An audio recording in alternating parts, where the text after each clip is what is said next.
Hello dear student, स्वागत है आपका हमारे YouTube channel simple chemistry class में। तो प्यारे बच्चे, आज की इस वीडियो में हम हिमांक अवनमन के बारे में पढ़ेंगे और मोलर अवनमन स्थिरांक और मोलर अवनमन स्थिरांक के बारे में पढ़ेंगे। ये क्वेश्चन आते रहते हैं और प्यारे बच्चे बोर्ड एग्जाम की दृष्टि से बहुत, इसलिए आप इन्हें तैयार कर लीजिए। ठीक है, तो लिखकर किस प्रकार से आना है जरा ये समझ लीजिए। हिमांक का अवनमन, ठीक है, इंग्लिश में बोलते हैं इसको डिप्रेशन इन फ्रीजिंग पॉइंट। क्या बोलते हैं? Depression in freezing point. तो प्यारे बच्चों, इसमें होता क्या है, जब लिखना किस प्रकार से है, जब किसी विलायक में, तो आप विलायक ले लीजिए। ठीक है, उसमें आपको करना क्या है समझो आप। जब किसी विलायक में कोई अभावशील विलेय पदार्थ मिलाएंगे तो मिलाने पर उसके हिमांक में होने वाली कमी को उस विलायक के हिमांक का अवनमन कहते हैं और इसे डेल्टा टी एफ से प्रदर्शित किया जाता है। ठीक है, तो इस प्रकार से लिखकर आना है। लिख करके आना है, दोबारा समझ लीजिए। जब किसी विलायक में, ठीक है, विलायक ले लीजिए और दूसरा विलेय पदार्थ ले लीजिए। जैसे आप विलेय पदार्थ को विलायक में मिलाएंगे तो उसका जो हिमांक होगा उसमें कमी हो जाएगी। ठीक है, और इस कमी को ही हिमांक का अवनमन कहते हैं। ठीक, तो ये हिमांक किसे कहते हैं प्यारे बच्चों? हिमांक का मतलब समझो, जब आप किसी भी जल को या पानी को फ्रिज के अंदर रखोगे वो बर्फ जम जाता है, बर्फ में बदल जाता है। तो बर्फ में बदलना क्या कहलाता है? हिमांक कहलाता है। तो उसकी हिमांक में क्या हो जाती है? कमी हो जाती है। ठीक है, तो उसे हम हिमांक का अवनमन कहते हैं। फिर दोबारा समझो, जब किसी विलायक में कोई अवाष्पशील विलेय पदार्थ मिलाने पर उसके हिमांक में होने वाली कमी को उस विलायक के हिमांक का अवनमन कहते हैं और प्यारे बच्चे से डेल्टा टी एफ से प्रदर्शित किया जाता है। ठीक है, तो इस प्रकार से आपको लिख कर आना है। तो ये परिभाषा होगी आपको, ये पंक्ति और समझ लीजिए। इस पंक्ति में होता क्या है, डेल्टा टी एफ बराबर शुद्ध विलायक का हिमांक माइनस के विलयन का हिमांक। आपको शुद्ध विलायक के हिमांक में से विलयन का हिमांक को घटा देना है, तो यहाँ पर आ जाएगा हिमांक का अवनमन। ठीक, तो जैसे आपने डेल्टा टी एफ का मान निकाला है, ठीक है, शुद्ध विलायक के हिमांक में से आपको क्या कर देना है? विलयन का हिमांक को घटा देना है, तो आपको हिमांक का अवनमन यहाँ से मिल जाएगा। ठीक है, इस प्रकार से अब देखिए डेल्टा टी एफ बराबर हो जाएगा delta T F one minus से डेल्टा टी एफ टू। तो यहाँ जो डेल्टा टी एफ वन है, तो डेल्टा टी एफ वन जो है ना, इसको हम शुद्ध विलायक का हिमांक बोलते हैं। ठीक है, और जो डेल्टा टी एफ टू है इसे हम विलयन का हिमांक बोलते हैं, राइट। और जो डेल्टा टी एफ है इसको हम हिमांक का अवनमन बोलते हैं प्यारे बच्चों। तो इस प्रकार से लिखकर आ जाना है। ठीक, अब वेयर आपको लिखना है, वेयर जहां डेल्टा टी एफ होता है हिमांक में अवनमन और डेल्टा टी एफ वन शुद्ध विलायक का हिमांक और डेल्टा टी एफ टू विलयन का हिमांक हो जाएगा। ठीक है, इस प्रकार से आपको लिखने के बाद इनके सामने इसके बारे में लिखकर आ जाना है कि ये क्या क्या है। ठीक है, डेल्टा टी एफ हिमांक में अवनमन और डेल्टा टी एफ वन शुद्ध विलायक का हिमांक और डेल्टा टी एफ तो विलयन का हिमांक हो जाएगा। ठीक है, तो इस प्रकार से आपको हिमांक का अवनमन करके आना है। यदि आप यहाँ तक भी लिख कर आए हैं तो आपको फुल मार्क्स मिल जाएंगे। ठीक है, तो इस प्रकार से आपको मार्क्स मिलेंगे और आपका कोई मार्क्स यहाँ से कटेगा नहीं। ठीक है, तो इसके बाद हम पढ़ेंगे प्यारे बच्चों मोलर अवनमन स्थिरांक। तो चलिए स्टार्ट करते हैं।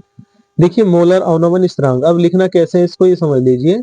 मोलर अवनमन स्थिरांक, देखिए जब किसी विलायक के 100 ग्राम में, यहाँ आपको कितना लेना है? विलायक 100 ग्राम लेना है। ठीक है, जब किसी विलायक के 100 ग्राम में किसी विद्युत अनवघट्य पदार्थ का 1 मोल घोलने पर, याद रखना आपको 1 मोल घोलना है। ठीक है, 1 मोल घोलने पर उसके हिमांक में होने वाली कमी को उस विलायक का मोलर अवनमन स्थिरांक कहते हैं। ठीक है, इस प्रकार से लिख कर आना है। ठीक है, दोबारा समझ लीजिए।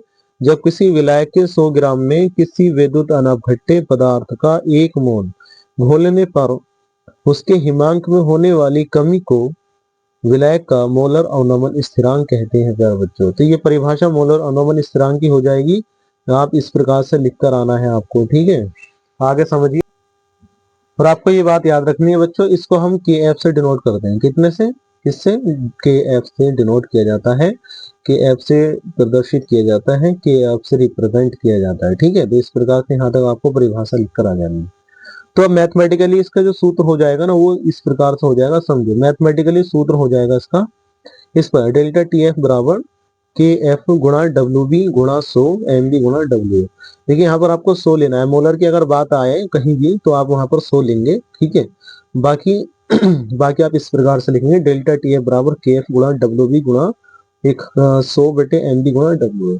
इसके बारे में यदि आप विस्तार से समझना चाहते हैं, ठीक है, तो आप एक वीडियो मैंने बनाई है वहां पर क्वथनांक का उन्नयन। ठीक है, मोलर मोलर उन्नयन स्थिरांक और मोलर उन्नयन स्थिरांक, वो वीडियो आप जरूर देख लीजिए, आपको ये और अच्छे से समझ में आ जाएगा। ठीक है, तो देखिए किस प्रकार से सूत्र लिख कर आएंगे आप। डेल्टा टी एफ बराबर के एफ गुणा डब्ल्यू बी गुणा 100 बटे एम बी गुणा डब्ल्यू ए, इस प्रकार से आपको लिख कर आना है। ठीक है प्यारे बच्चों, तो ये सूत्र हो जाएगा। यहाँ पर आपको इनके बारे में पता होना चाहिए कि डेल्टा टी एफ क्या है, के एफ क्या है, डब्ल्यू बी क्या है और 100 क्या है, और एम बी क्या है और डब्ल्यू ए क्या है। ठीक है, तो इनके बारे में आपको पता होना चाहिए। ठीक है, क्योंकि यदि आप इनके बारे में लिख कर आएंगे तो अच्छा इंप्रेशन पड़ेगा और आपके नंबर भी फुल आ सकते हैं।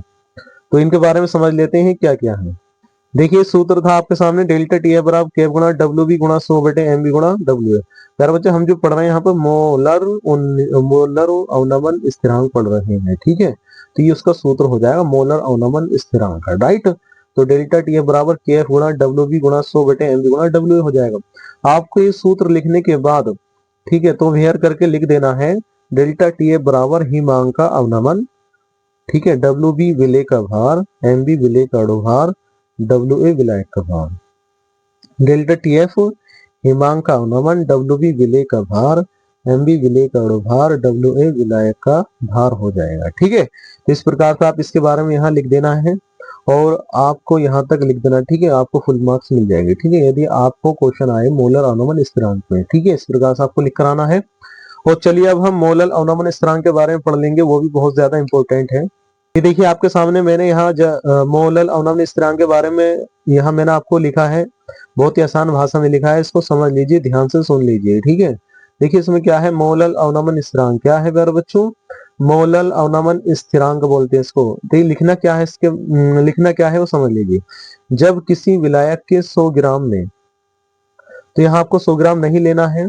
जब मोलर की बात आए तो यहाँ कितना लोगे आप, 1000 लोगे। ठीक है, विलायक कितना लेना आपको यहाँ पर, 1000 ले लेना है। ठीक है, तो जब किसी विलायक के 1000 ग्राम में, कितने ग्राम में, 1000 ग्राम में किसी अवाष्पशील विद्युत अनवघट्य पदार्थ का 1 मोल मिलाने पर उसके हिमांक में होने वाली कमी को उस विलायक का मोलर अवनमन स्थिरांक कहते हैं। ठीक है, बहुत आसान भाषा, बहुत ही आसान लैंग्वेज मैंने यहाँ लिखा है। प्लीज अगर आप एक बार देख लेंगे तो आपको जरूर याद हो जाएगा, आप छोड़कर नहीं आओगे। ठीक है, तो इसकी परिभाषा को दोबारा समझ लीजिए किस प्रकार से लिख कर आना है। जब किसी विलायक के इस 1000 ग्राम में, ठीक है, आपको विलायक लेना है 1000 ग्राम। जब किसी विलायक के 1000 ग्राम में किसी अवाष्पशील विद्युत अनवघट्य, तो आपको जो विद्युत अनवघट्य लेना है वो अवाष्पशील लेना है, याद रखना। ठीक है, तो अवाष्पशील विद्युत अनवघट्य पदार्थ का 1 मोल घुलने पर, याद रखना मोल कितना लेना है आपको, 1 मोल ले लेना है। तो पदार्थ का 1 मोल मिलाने पर उसके हिमांक में, ठीक है, उसके हिमांक में होने वाली कमी को उस विलायक का मोलर अवनमन स्थिरांक कहते हैं। ठीक है, और याद रखना है आपको। ठीक है, जो मोलर था उसको हम के एफ से डिनोट कर रहे थे, लेकिन मोलर की बात है तो ऊपर हम ये लगा देंगे, ये वाला डॉट डॉट लगा देंगे। ठीक है, तो इसे बोलते हैं प्राइम, तो इसे हम के प्राइम एफ से प्रदर्शित करते हैं। ठीक है, इसे हम के प्राइम एफ से प्रदर्शित करते हैं। तो ये जो सूत्र है ना, आपको इस प्रकार से जो परिभाषा लिखी आपने, उसके बाद ये सूत्र लिखकर आ जाना है। ठीक है, और ये क्वेश्चन आपका कंप्लीट हो जाएगा। ठीक है, डेल्टा टी एफ बराबर हो जाएगा के प्राइम एफ गुणा डब्ल्यू बी गुणा 1000 बटे एम बी गुणा डब्ल्यू ए। ठीक है, तो यह 1000 आया है। ठीक है, याद रखना यहाँ पर मोलर की बात आए तो वहां पर 1000 लिखना है, और जब मोलर की बात आए तो वहां पर 100 लिखना है। ठीक है, तो डेल्टा टी एफ बराबर हो जाएगा के प्राइम एफ गुणा डब्ल्यू बी गुणा 1000 बटे एम बी गुणा डब्ल्यू ए। तो आप इस प्रकार से करके आएंगे सूत्र के बारे में, ये सूत्र लिखकर आ जाना है आपको, और आपको ये परिभाषा लिखकर आ जानी है, सूत्र लिखकर आ जाना है, और आपको मार्क्स मिल जाएंगे। ठीक है, आपके मार्क्स कटेंगे नहीं, आपके फुल मार्क्स मिलेंगे। ठीक है, और इस प्रकार से सजा कर आना है। तो ये सूत्र समझ लिए दोबारा से, जो डेल्टा टी एफ है ना, इसे कहते हैं हिमांक का अवनमन। क्या कहते हैं इसे, हिमांक का अवनमन। और जो के प्राइम एफ है ना, इसको बोलते हैं हम मोलर अवनमन स्थिरांक। और जो डब्ल्यू बी है इसे कहते हैं विलय का भार। ठीक, 1000 रहेगा मोलर की बात आई तो। ठीक है, 1000 रहेगा, और एम बी विलय का अणुभार और डब्ल्यू ए विलायक का भार हो जाएगा। ठीक है, इस प्रकार से सूत्र लिख कर आना, सूत्र के बारे में लिख देंगे। तो प्यारे बच्चों, यदि ये वीडियो अच्छी लगी है तो प्लीज वीडियो को लाइक कीजिए, कमेंट कीजिए और दोस्तों में शेयर कीजिए। मिलते हैं नेक्स्ट वीडियो में।